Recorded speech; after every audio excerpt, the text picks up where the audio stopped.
السلام علیکم۔ ہل سٹار ٹی وی کے ساتھ میں ہوں آصف شوکت عباسی۔ آج ہمارے مہمان ہیں مری سے معروف عالم دین مفتی منیر معاویہ صاحب، آج ہمارے چینل کے مہمان ہیں۔ السلام علیکم۔ وعلیکم السلام ورحمۃ اللہ۔ سر کیسے ہیں آپ؟ اللہ کا شکر الحمدللہ، آپ سنائیں کیا حال ہے آپ کا؟ الحمدللہ۔ آج کا ہمارا پروگرام ہے قربانی کے حوالے سے، چند ایام باقی ہیں قربانی کی عید کو۔ آج ہم ان سے جانیں گے کہ جو قربانی کے اہم مسائل ہیں اور قربانی کن لوگوں پر لازم ہے۔ بسم اللہ الرحمن الرحیم، نحمدہ و نصلی علی رسولہ الکریم، اما بعد، اعوذ باللہ من الشیطان الرجیم، بسم اللہ الرحمن الرحیم، انا اعطیناک الکوثر فصل لربک وانحر ان شانئک هو الابتر، صدق اللہ العظیم۔ محترم جناب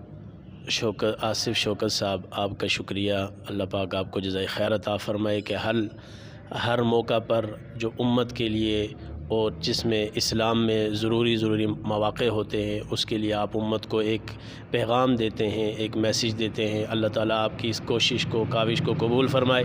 ہل سٹار کی جتنی ٹیم ہے جو اس سلسلے میں کوشاں رہتے ہیں کہ وہ امت تک بہترین دین کا، اسلام کا پیغام پہنچانے میں کردار ادا کر رہے ہیں، اللہ تعالیٰ سب کو جزائے خیر عطا فرمائے۔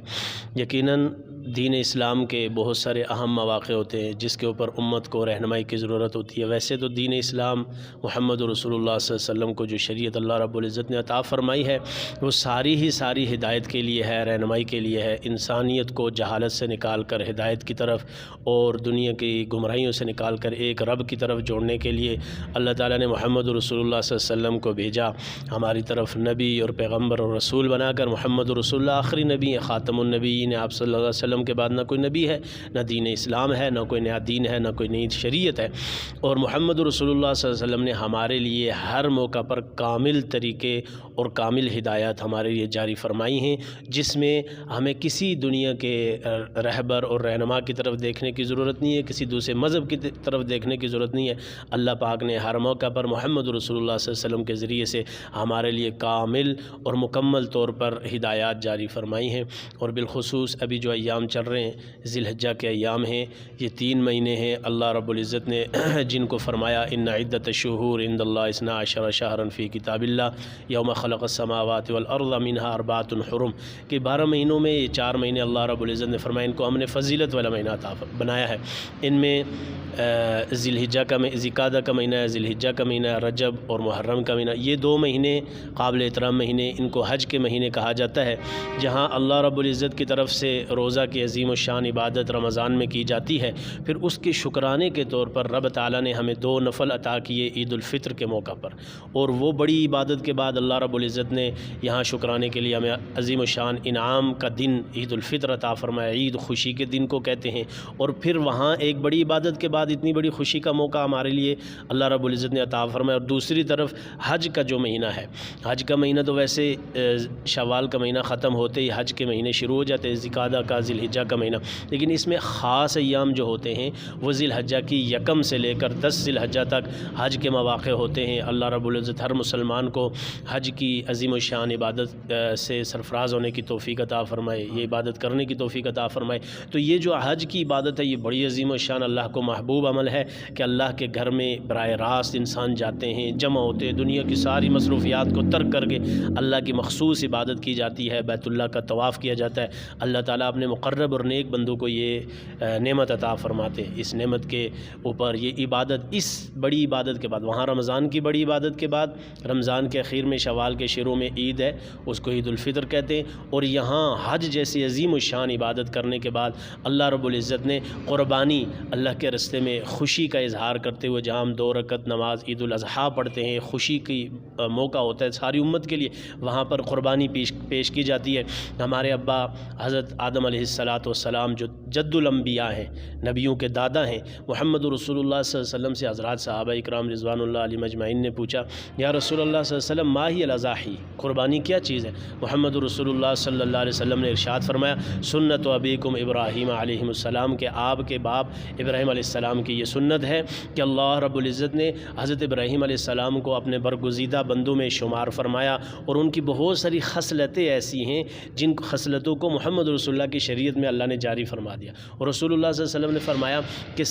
ابراہیم علیہ السلام میری ملت ابراہیمی ہے، یعنی میں ابراہیمی ملت پر ہوں، اور ابراہیم علیہ السلام کے کیونکہ بیٹے حضرت اسماعیل علیہ السلام سے محمد رسول اللہ صلی اللہ علیہ وسلم بھی ہیں، انہی سے نبی بنے ہیں۔ اور حضرت ابراہیم علیہ السلام کو جہاں بہت ساری قربانیاں، جہاں بہت سارے مسائل، آزمائشیں، ابتلاء میں اللہ رب العزت نے ڈالا، پھر اس کے بعد اس پر وہ ثابت قدم رہے، آخر میں اللہ رب العزت نے حضرت ابراہیم علیہ السلام سے بہت بڑی ایک قربانی مانگی۔ وہ قربانی حضرت ابراہیم علیہ السلام سے کہا، اے ابراہیم میں آپ سے آپ کی محبوب چیز چاہتا ہوں کہ میرے راستے میں قربان کریں۔ تو ابراہیم علیہ السلام نے دیکھا، نظر دوڑائی، بار بار دیکھا، جب سب طرف نظر ڈالنے کے بعد آخر میں جو نظر ابراہیم علیہ السلام کی رکی وہ اپنے بیٹے حضرت اسماعیل علیہ السلام پر رک گئی، اور اسماعیل علیہ السلام کو ابراہیم علیہ السلام نے فرمایا، وہ پوری آیات ہیں قرآن مجید کے اندر، سورہ ابراہیم میں آپ پڑھ سکتے ہیں۔ تو ابراہیم علیہ السلام نے فرمایا، اے اسماعیل میں نے دیکھا کہ خواب میں تجھے ذبح کر رہا ہوں، تو کیا کرے گا اگر میں ایسا کروں؟ تو ابراہیم علیہ السلام نے فرمایا، ستجدنی انشاءاللہ یا ابت فعل ما تؤمر ستجدنی انشاءاللہ من الصابرین، کہ اے میرے ابا ابراہیم آپ کو اللہ کی طرف سے جو حکم ہوا اس کو کر گزریں، انشاءاللہ آپ مجھے صابرین میں پائیں گے۔ اور پھر ہم دیکھ رہے ہیں کہ حضرت ابراہیم علیہ السلام نے اللہ کے اس حکم کو پورا کرتے ہوئے ابراہیم علیہ السلام کو لٹایا قربانی کے لیے، اور پھر اپنی پوری نبیوں کی جو پوری طاقت ہوتی ہے اس طاقت کے ساتھ ابراہیم علیہ السلام نے چھری چلائی، لیکن نہ چلی، کیونکہ چھری میں کاٹنے کی صفت اللہ نے رکھی ہوئی ہے۔ لیکن جب نہ چلی تو اللہ رب العزت نے جنت سے ایک مینڈا بھیج کر اسماعیل علیہ السلام کے بدلے قربان کروا کر ابراہیم علیہ السلام سے فرمایا کہ اے ابراہیم ہم تجھ سے جو چاہتے تھے وہ پورا ہو گیا، تجھ سے جو آزمائش چاہتے تھے اس میں تو پورا اتر آیا، اب اس اسماعیل کے بدلے ہم نے یہ مینڈا جنت سے بھیج دیا، اس کو ذبح کر دو۔ پھر وہ ابراہیم علیہ السلام کی وہ سنت سارے کی ساری جاری رہی، پھر محمد رسول اللہ صلی اللہ علیہ وسلم کی شریعت میں، اور اب قیامت تک یہ جاری رہی۔ اللہ تعالیٰ کو یہ عمل اتنا محبوب ہوا قربانی کا کہ اللہ رب العزت نے شریعت محمدیہ صلی اللہ علیہ وسلم نے بھی اس کو جاری کر دیا۔ اب ہمیں بھی اللہ رب العزت چاہتے کہ بندہ اپنی ہر ذاتی چاہت کو اللہ کے راستے میں قربان کر دے۔ اس قربانی کا فلسفہ یہ ہے کہ انسان کے سامنے جب اللہ تعالیٰ کی طرف سے کوئی حکم آئے تو اس پہ دریغ نہیں کرنا چاہیے، تمام قسم کی اپنی ذاتی خواہشات کو ترک کر دینا چاہیے، قربان کر دینا چاہیے۔ تو یہ قربانی کا فلسفہ بھی اسی چیز کی دعوت ہمیں دیتا امت مسلمہ کو کہ ہم اللہ کے راستے میں اپنی ہر ذاتی خواہش کو قربان کر دیں اور اللہ کے حکم کو بجا لائیں۔ اور یہ قربانی کا عمل جو ہوتا ہے الحمدللہ پوری دنیا میں مسلمان یہ قربانی کا عمل کرتے ہیں، لاکھوں کی تعداد میں جانور ذبح ہوتے ہیں۔ اللہ تعالیٰ قرآن میں فرماتے ہیں انا اعطیناک الکوثر، اے نبی صلی اللہ علیہ وسلم ہم نے آپ کو خیر کثیر عطا فرمائے، فصلی لربک اپنے رب کے لیے نماز پڑھے، ونحر اور قربانی کرے، ان شانئک الابتر بے شک آپ کا دشمن بے نام و نشان ہونے والا ہے۔ تو محمد رسول اللہ صلی اللہ علیہ وسلم کو بھی یہ حکم ہے کہ آپ کے آبا حضرت ابراہیم علیہ السلام نے جو قربانی کی عظیم الشان سنت ادا کی تھی اس کو آپ ادا فرمائیں۔ محمد رسول اللہ صلی اللہ علیہ وسلم بھی اونٹ ذبح فرمایا کرتے تھے اور صحابہ کرام میں تقسیم کرتے تھے، اور یہ امت مسلمہ میں یہ سلسلہ چل رہا ہے۔ اور قربانی جانوروں کی قربانی ہوتی ہے، یہ ہر صاحب نصاب سے مراد یہ جس کے اوپر زکوٰۃ کے نصاب میں جتنے نصاب میں زکوٰۃ فرض ہو جاتی ہے اسی نصاب کے حساب سے جس کے پاس اتنی بقدر اگر اس کے پاس مال ہے یا سونا چاندی ہے یا دیگر اپنا کاروباری معاملات ہیں تو اس پہ اوپر جو ہے نا قربانی واجب ہوتی ہے۔ ہاں اسی طرح جو شخص اگر مقروض ہو اور اس کا قرضہ اتنا زیادہ ہے کہ اس کی آمدن سے زیادہ ہے تو پھر اس کے اوپر قربانی واجب نہیں ہے۔ ہاں اور قربانی ایسے جانور کی ہونی چاہیے جو موٹا ہو، تازہ ہو۔ پھر سال کے اعتبار سے کیا ہے کہ اگر بڑا جانور بیل، گائے، بھینس وغیرہ اگر قربانی کی جا رہی ہے تو اس میں 2 سال کا ہونا شرط ہے کہ 2 سال اس کی عمر، اس سے کم اگر ہو تو اس کی قربانی جائز نہیں ہے۔ اور اسی طرح اگر بکرا وغیرہ ہے تو بکرے میں 1 سال شرط ہے کہ 1 سال کا ہو۔ ہاں اگر ایسا بکرا کہ جو تازہ ہو اور اس کی صحت اچھی ہو اور وہ سال کے برابر لگتا ہو تو 6 ماہ سے اوپر ہو تو اس کی بھی قربانی جائز ہے۔ اور دمبا جو ہے وہ اس کی حد جو ہے وہ 6 ماہ ہے۔ تو یہ قربانی اللہ رب العزت کے حضور اللہ تعالیٰ ہم میں سے ہر ایک کو نصیب فرمائے ایسا عمل کرنے کی۔ اور پھر قربانی کرنے والے جو لوگ ہوتے ہیں ان کے لیے کچھ اور چھوٹے چھوٹے مسائل ہیں، ان میں سے ایک ضروری مسئلہ یہ بھی ہے کہ قربانی بہت سارے لوگ سوال کرتے رہتے ہیں، ابھی بھی کچھ لوگوں نے مجھ سے سوال کیا کہ یہ جو قربانی کے لیے آیا 1 ذی الحجہ سے لے کر 10 ذی الحجہ تک زیر ناف بال ہیں یا دیگر اپنی صفائی ستھرائی ہے، ناخن کاٹنے، بال کاٹنے، وہ کاٹنے چاہیے یا نہیں کاٹنے چاہیے؟ تو اس کے اوپر یہ مستحب عمل ہے کہ اگر 1 ذی الحجہ سے لے کر 10 ذی الحجہ تک اس سے پہلے یعنی ذی الحجہ کا چاند نظر آنے سے پہلے اپنے بال وغیرہ کٹوا لیں، اپنے مونچھیں کتروانی ہے، سیٹنگ کرنی ہے بالوں کی یا ناخن کاٹنے وہ پہلے کٹوا لیں، تو تاکہ حج کرنے والے جو لوگ ہیں ان کے اوپر تو ضروری ہوتا ہے نا کہ انہوں نے ناخن نہیں کٹوانے، بال نہیں کٹوانے جب تک قربانی کے سارے مسائل اور حج کے سارے عبادات پوری ہو جاتی ہیں۔ لیکن جو لوگ ہم اپنے مقام میں رہتے ہیں ان کو محمد رسول اللہ صلی اللہ علیہ وسلم نے فرمایا کہ ان عظیم لوگوں کے ساتھ نسبت کے لیے آپ بھی اسی طرح کریں کہ ناخن نہ کٹوائیں، اسی طرح بال نہ کٹوائیں۔ عام جو بندہ قربانی نہیں کہا جو قربانی کر رہا ہے اس کے لیے اچھا ہے، بہتر عمل ہے کہ وہ اس چیز کو کر لے۔ اچھا مفتی صاحب، خواتین کے بارے میں قربانی کے لیے اس شریعت کی روح سے کیا حکم ہے، وہ اپنی جو قربانی کرتی ہیں؟ جی اسی طرح دیکھیں ہر شخص صاحب نصاب ہونا ضروری ہے، چاہے وہ مرد ہے یا عورت ہے۔ اس کے پاس اگر اتنا پیسہ ہے یا اسی طرح اتنا سونا، جیسے عورتوں کے پاس زیادہ تر سونا ہوتا ہے، زیورات ہوتے ہیں، تو اگر زیورات اتنے موجود ہیں جس کے اوپر جو ہے نا زکوٰۃ واجب ہوتی ہے تو اس کے ساتھ اس پر قربانی بھی واجب۔ کتنے تولے پہ واجب ہوتی ہے؟ یہ سونے کے اعتبار سے 7.5 تولے سونا ہے اور چاندی کے اعتبار سے 52 تولے چاندی ہے۔ لیکن یہ ضروری نہیں ہے کہ اگر 7 تولے سونا نہیں ہے، بہت سارے لوگ زکوٰۃ سے بچنے کے لیے ایک ایسا ہیلا کرتے ہیں جو ہیلا جائز نہیں ہے۔ وہ ہیلا یہ ہوتا ہے کہ اگر 7.5 تولے سونے پہ واجب ہے زکوٰۃ تو وہ 6 تولے یا 6.5 تولے سونا رکھتے ہیں۔ تو اب اگر ایسا کسی کے پاس چاہے 5 تولے بھی ہے لیکن اس کے علاوہ ہم دیکھیں گے کہ اس کے پاس اگر ضرورت سے زائد چیزیں پاس موجود ہیں، ضرورت سے زائد چیزیں ان کو کہا جاتا ہے کہ آپ کے گھر میں ایسی فالتو چیزیں موجود ہیں کہ سال بھر وہ آپ کے استعمال میں نہیں آتی، وہ زائد چیزیں آتی ہیں، اس کی قیمت بھی لگائی جائے گی، پھر اگر سونے کے برابر مقدار ہو جاتی ہے یا چاندی کے 52 تولے کے برابر ہو جاتی ہے اس کے اوپر زکوٰۃ واجب ہے۔ اچھا مفتی صاحب، بعض لوگ ہوتے ہیں جن پہ جو مقروض بھی ہوتے ہیں بہت زیادہ، لیکن ان کے پاس اس سے زیادہ مالیت بھی ہوتی ہے، ان کے لیے کیا حکم ہے؟ اس کے لیے بالکل ان کے اوپر زکوٰۃ واجب ہے، کیونکہ مالیت اگر ان کے پاس موجود ہے، ان کے پاس پیسہ موجود ہے اور قرضہ ہے تو وہ اپنی اس کا مطلب یہ ہے کہ وہ لے تو لال سے کام لے، ایسا کاروبار موجود ہے، ہاں کاروبار موجود ہے، پھر ان کے اوپر زکوٰۃ واجب ہے، قربانی بھی واجب۔ اسی طرح بہت سارے لوگ ایسے ہوتے ہیں جو صاحب نصاب تو ہوتے ہیں، اس وقت جب قربانی کرنے لگے اس کے پاس پیسے موجود نہیں ہیں، تو ایسے شخص کے لیے بھی سوال ہوتا ہے بھائی کہ جس کے پاس صاحب نصاب تو وہ ضرور ہے، اس کے پاس کاروبار بھی ہے سب کچھ، لیکن بعض اوقات جیب میں پیسے نہیں ہوتے، وہ کیا کرے؟ اس کے لیے یہ ہے کہ وہ شخص کسی سے قرضہ لے کر اپنی قربانی کر دے، بعد میں اس کو پیسے دے دے۔ سر قربانی کے دوران روزے کا بھی کوئی حکم ہے؟ قربانی کے دوران روزے کا، ویسے عید کا کوئی بھی موقع ہو اس میں کسی قسم کا روزہ نہیں ہے۔ ہاں یہ جو ذی الحجہ کے 10 دن ہیں ان کے روزے محمد رسول اللہ صلی اللہ علیہ وسلم نے ان کے روزوں کی بڑی فضیلت فرمائی ہے، اور اسی طرح 9 ذی الحجہ کا جو یوم عرفہ کا روزہ ہے وہ روزہ، اس کے ساتھ 8 ذی الحجہ ملا دیجیے، اور 10 ذی الحجہ کا روزہ نہیں، اس لیے کہ اس دن قربانی ہوتی ہے، اور قربانی والے عید والے دن جو 2 عیدیں دونوں میں روزہ جائز نہیں ہے اس میں۔ ہاں عید والے دن کا یہ ہے کہ مسنون عمل ہے عید الاضحیٰ میں کہ اگر آپ صبح کچھ نہ کھائیں تو اپنا جانور وغیرہ ذبح کر کے جب اس کا گوشت لے آئیں گھر میں، اس کو پکا کر وہاں سے شروع کر لیں۔ یہ ایک مستحب عمل ہے، اچھا عمل ہے، اس میں ثواب بھی ہوتا ہے، افضل بھی ہے، لیکن روزہ کوئی نہیں ہے۔ اچھا مفتی صاحب، جانور جو ہوتے ہیں اکثر سننے میں آ رہا ہے کہ ان کے کان جو آدھے سے زیادہ کٹا ہو وہ قربانی نہیں لگتا، جس کی ٹانگ ٹوٹی ہو یعنی دے چلنے میں لنگڑا نظر آئے، کیا اس میں کوئی حقیقت؟ ہاں اس میں یہ ہے کہ جانور کی صفات میں پہلے میں نے بتا دیا تھا کہ تازہ ہونا چاہیے جانور، اور اسی طرح جیسے بہت سارے لوگ کہتے ہیں خصی جانور ہونا چاہیے، ایسا اس میں صحت مند ہوتا ہے، تو جتنا صحت مند ہوگا اتنا زیادہ اللہ کو وہ محبوب ہوتا ہے۔ اور اس کے ساتھ ساتھ ہاں اگر ایسا لنگڑا جانور ہے کہ جس کی ٹانگ بالکل ٹوٹی ہوئی ہے، وہ چلنے کے قابل نہیں ہے اور وہ عیدگاہ تک چل کے نہیں جا سکتے، اتنا کمزور ہے، تو اس کی قربانی جائز نہیں ہے۔ اور اسی طرح ایسا جانور جس کا سینگ ٹوٹا ہوا ہے لیکن آدھا ٹوٹا ہوا ہے تو اس کی قربانی جائز ہے، لیکن اتنا ٹوٹا ہوا ہے کہ اس سے اس کے دماغ کی جڑوں تک اثر پہنچا ہوا ہے تو پھر اس کی بھی قربانی جائز نہیں۔ اور اگر کسی جانور کا کان کٹا ہوا ہے، ایک تو یہ ایک ابتدائی پیدائشی کان کٹا ہوا، اس کی کوئی حرج نہیں ہے، لیکن ایسا کہ بعد میں کٹ گیا ہو لیکن وہ اگر 4 حصے بنائے جو اس میں سے 2 حصے کٹا ہوا ہو تو پھر جائز نہیں، 1 حصہ کٹا ہوا ہو تو پھر جائز ہے، پھر اس کی قربانی کر سکتے ہیں۔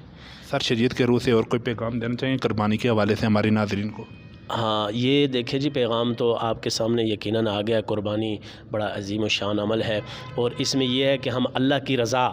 بہت سارے لوگ ہم نے دیکھا ہے فیس بک پہ اپنے بیل کی اپنی اس کی تصویریں دیتے رہتے، کہتے ہیں ہم نے اتنے کا لایا اتنے کا لایا، دوسرے سے تقابل کرتے رہتے ہیں، تو یہ قربانی کے اجر کو ضائع کرنے والی بات ہے۔ مقصد اللہ کی رضا ہے، لہٰذا اس میں یہ نہیں بتانا چاہیے کہ بھائی میں نے اتنے کا لایا ہے، میرا اتنا بڑا جانور ہے، میرا اس کی یہ اہمیت ہے، یہ اس کی خصوصیات ہیں، ان چیزوں کو بیان نہیں کرنا چاہیے۔ اور دوسری چیز گوشت ہے، تو یہ اللہ تعالیٰ کی رضا کے لیے ہوتا ہے، خون بہانا اصل ہوتا ہے قربانی میں۔ اس میں یہ نہیں ہے کہ اگر کوئی شخص اپنے لیے گوشت رکھتا ہے زیادہ مقدار میں رکھ سکتا ہے۔ ہاں عمومی طور پر 3 حصے بنائے جاتے ہیں، ایک خیش، درویش اور مالک۔ ایک یعنی مالک کا ہوتا ہے، وہ اپنے قریبی رشتہ داروں میں خیش کا تقسیم کرتا ہے، مالک وہ خود استعمال کرتا ہے۔ درویش کا مطلب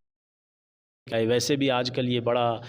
ایک المیہ گزر رہا ہے کہ ہم لوگ اس چیز سے بہت دور ہوتے جا رہے ہیں۔ غریب لوگ جن کو گوشت کی ضرورت ہوتی ہے، سال بھر وہ گوشت نہیں دیکھتے تاکہ ان تک مستحقین تک یہ چیز پہنچ جائے، بڑا اچھا ہوتا ہے۔ اسی طرح قربانی کی کھال کا مسئلہ ہے، قربانی کی کھال کہاں دینی چاہیے کہاں نہیں۔ ہاں قربانی کی کھال اجرت میں کسائی کو نہیں دے سکتے، اور قربانی کے جتنے بھی لوازمات ہیں، وہ جانور کے پائے ہیں یا دیگر ایسی چیزیں ہیں، یہ بھی اجرت میں نہیں دیے جا سکتے، اجرت کے لیے الگ سے پیسے دینے پڑتے ہیں۔ ہاں قربانی میں جو کھال ہوتی ہے یہ مستحق افراد، غریب، مسکین یا بیوہ عورتیں ہیں، ان تک، یا دینی ادارے ہیں، مدارس ہیں جہاں بچے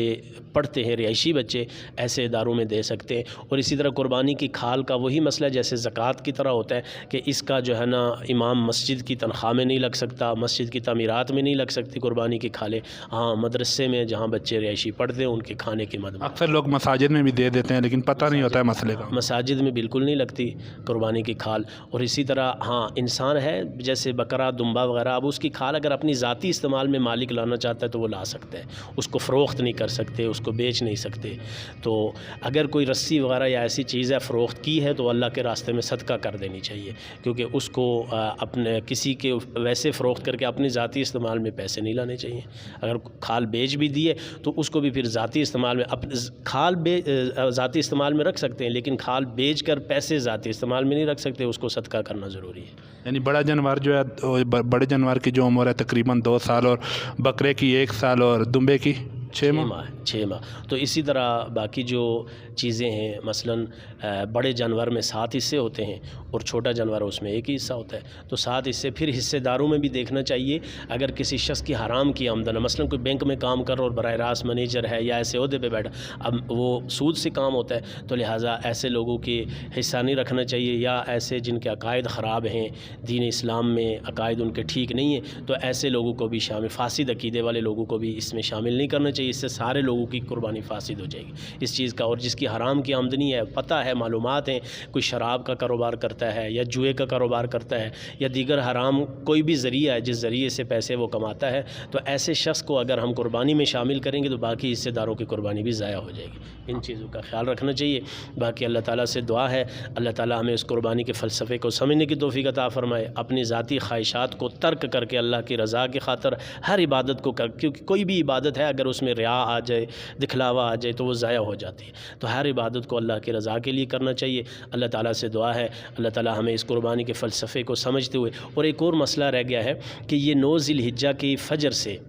ہمارے لیے تکبیرات شروع ہو جاتی ہیں، تکبیرات تشریق جنہیں کہتے ہیں، اور 13 ذی الحجہ کی عصر تک 5 دن یہ رہتی ہیں، اللہ اکبر لا الہ الا اللہ واللہ اکبر اللہ اکبر وللہ الحمد۔ اور یہ تکبیرات ہر فرض نماز کے بعد ہر نمازی کے لیے ایک دفعہ بلند آواز سے پڑھنا مرد کے لیے واجب ہے، جو عورتیں ہوتی ہیں وہ بھی پڑھیں گی لیکن وہ آہستہ آواز میں گھر میں پڑھیں گی۔ اور یہ 9 ذی الحجہ سے ہر فرض نماز کے بعد فجر سے شروع ہوتا ہے اور ہر فرض نماز کے بعد پڑھنی پڑتی ہیں تکبیرات، اور 13 ذی الحجہ کی عصر تک یہ جاری رہتی ہیں۔ یہ تکبیرات تشریق کہلاتی ہیں، ان کو پڑھنا چاہیے اور یہ واجب ہوتی ہیں ہر ایک کے پڑھنے کے لیے۔ اور اسی طرح جب انسان عید کے لیے آتا ہے تو عید والے دن کے لیے بھی یہ ہے کہ گھر سے نکلتے ہوئے تکبیرات تشریق اللہ اکبر لا الہ الا اللہ واللہ اکبر وللہ الحمد اونچی آواز سے پڑھنا چاہیے۔ اور پھر رسول اللہ صلی اللہ علیہ وسلم کے فرامین میں سے، سنتوں میں سے ایک یہ سنت بھی ہے کہ جب آپ عیدگاہ کی طرف آتے تو ایک رستے سے آئیں، دوسرے رستے سے جائیں. یہ بھی سنت عمل ہے, ان چیزوں کا بھی خیال کرنا. چھوٹے چھوٹے آداب ہیں نا رسول اللہ صلی اللہ علیہ وسلم کے, چھوٹے چھوٹے عمل ہیں, یہ ہمارے لیے قابل اصلاح بھی ہیں اور یہ ہمارے لیے قابل عمل بھی ہیں اور یہ ہمارے لیے دین ہے, کیونکہ رسول اللہ صلی اللہ علیہ وسلم کسی کی سنت سے ہٹ کر تو کوئی دین ہو ہی نہیں سکتا. اللہ تعالیٰ سے دعا اللہ تعالیٰ ہر عمل میں اپنی رضا نصیب فرمائے, اور قربانی جیسی عبادت اور دیگر حج جیسی عبادت اور دیگر عظیم الشان جتنی عبادت ہے اللہ تعالیٰ اپنی رضا کے لیے کرنے کی توفیق عطا فرمائے. آخر میں پھر میں آپ کا آصف شوکت صاحب کا شکریہ ادا کرتا ہوں جنہوں نے یہ امت تک پیغام پہنچانے کے لیے ذریعہ بنے. اللہ تعالیٰ آپ کی زندگی میں, عمر میں, عمل میں برکت عطا فرمائے. اللہ تعالیٰ ہر موقع پر ہمیں اپنی رضا نصیب فرما دے اور محمد رسول اللہ صلی اللہ علیہ وسلم کی اتباع نصیب فرما دے. وآخر دعوانا ان الحمدللہ. جی ناظرین, آج کے ہمارے مہمان تھے مری کے معروف عالم دین مفتی منیر معاویہ صاحب. سر بہت شکریہ ٹائم دینے کا. اگلے ایک نئے پروگرام تک اپنے میزبان آصف شوکت عباسی کو اجازت دے. اللہ نے کے بعد.